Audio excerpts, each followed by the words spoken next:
Thank you for having me. So thank you for the kind introduction. So as Yvonne said, my name is Dr. Uddin and I'm a GP with a special interest in menopause care.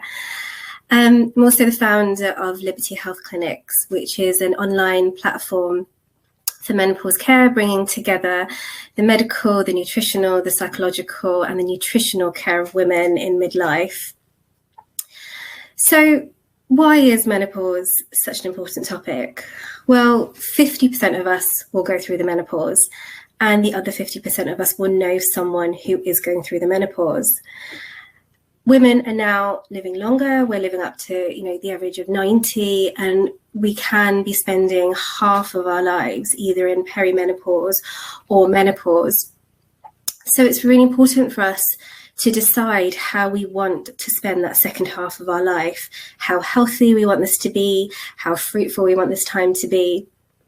And to do this, often it's really important to just have some tools in place and also just have the knowledge and understanding of where to get help and where to get support. So moving on to my first slide. Thank you. So essentially the background to menopause, we are born, well, women are born with a finite number of eggs in their ovaries, and it's these eggs that produce estrogen. And as we age, our ovaries start to produce less and less estrogen. And typically the time when we see the biggest decline is at a time called perimenopause. And this is a time before our periods actually stop. And menopause itself is defined as the day that our periods stop. And it's these periods of low estrogen that can give us a lot of the symptoms that women start to experience. And actually it's the fluctuations, it's the up and down of the hormones that we see mainly in perimenopause that give us the worst symptoms. The mood swings, the hot flushes, often it's anxiety that some women report, joint pains, brain fog, poor concentration, and just this lack of, that lack of get up and go that women complain of. They've lost their mojo. They just don't have the energy they used to. These symptoms, they can creep up insidiously.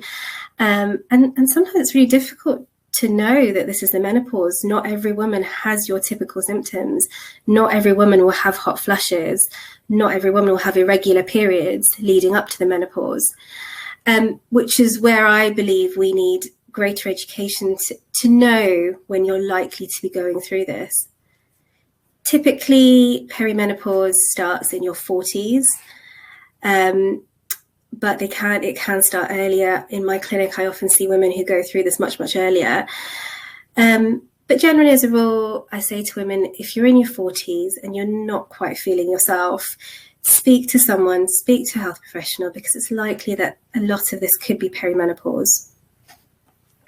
So next slide. So like I said, menopause can literally affect every single system in our body. We need estrogen for our heart, for our liver, for our bones, for our skin. Bone strength is something that we see decline after menopause.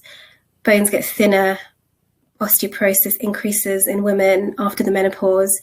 So this is an area I'll focus on in a bit, about how we can strengthen our bones after the menopause. Brain, concentration, dementia is an area that there's an increasing research in. We're finding that estrogen or lack of estrogen can be a contributing factor for Alzheimer's disease. So again, steps to look after your brain health, really, really important. And your heart. So estrogen, we find that women have a protective effect on their hearts prior to menopause compared to men because of estrogen. And after menopause, they lose that protective effect on their hearts because of the decline in estrogen. So other things that you can do to improve your heart health, and exercise plays a big role in that too. Next slide. So what can we do? How can we take control at this time of our lives? How can we help our loved ones? How can we support our colleagues? How can we support family members who are going through this? Well, these are my 4 pillars of success that I use in Liberty Health Clinics.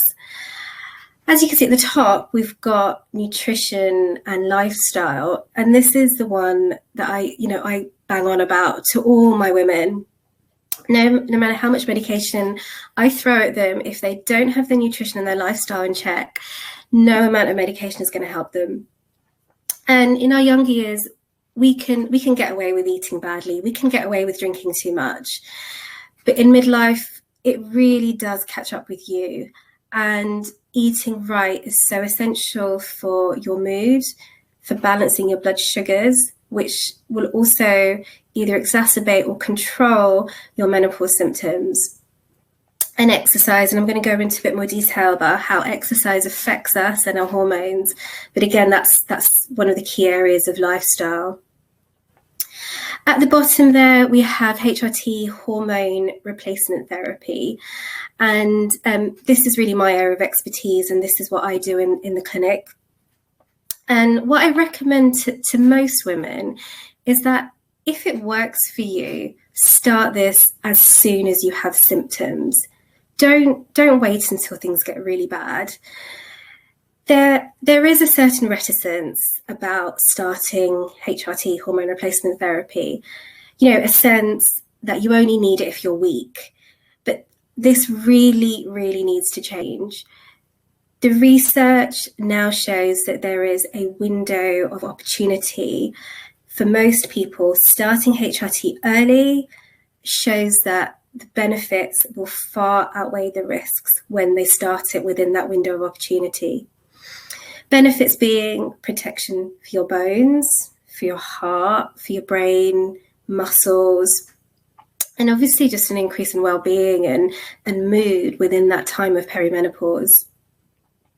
The historical risks are now substantially reduced on the newer preparations, and the risk of breast cancer is small, and for most women it is negligible. But it's something that we always weigh up in our clinic, and we always discuss the risks and the benefits to make sure every woman has the best and the safest solution for them. There's also many preparations available. There's no one size fits all. And that's what we do in our clinic, is that we find the right preparation that suits every woman.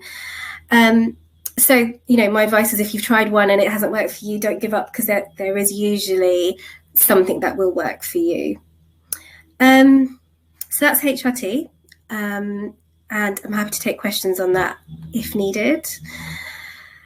Stress management and mindset was the other one, and so stress management can be a game changer.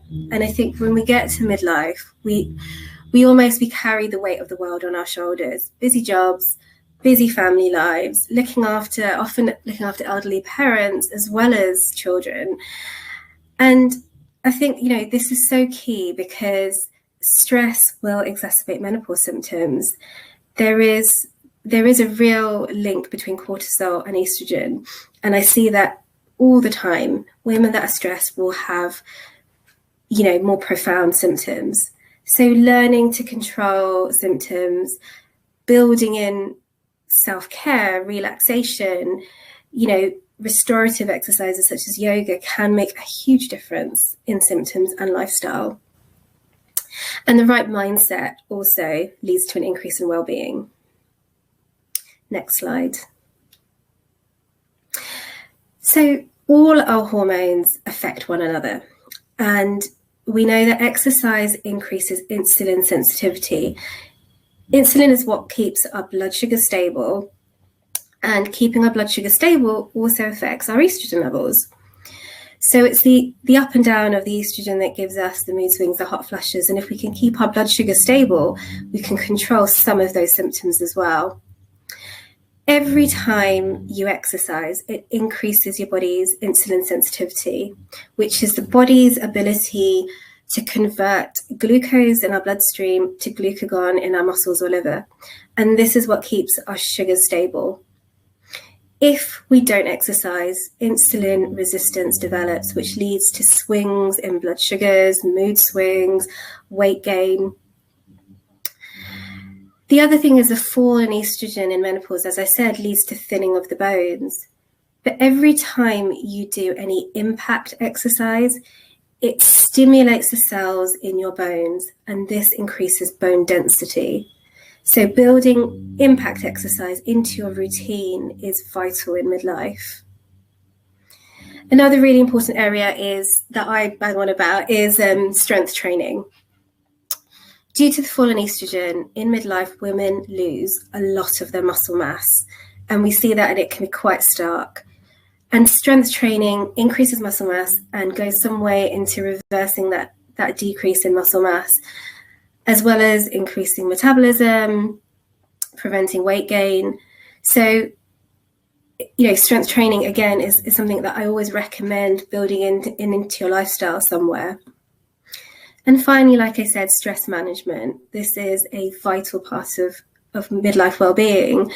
And I find women turning to restorative exercising, such as yoga and Pilates, in managing their symptoms, as sometimes over-exercising can increase stress and worsen symptoms. So it's finding the right exercise for you. Next slide.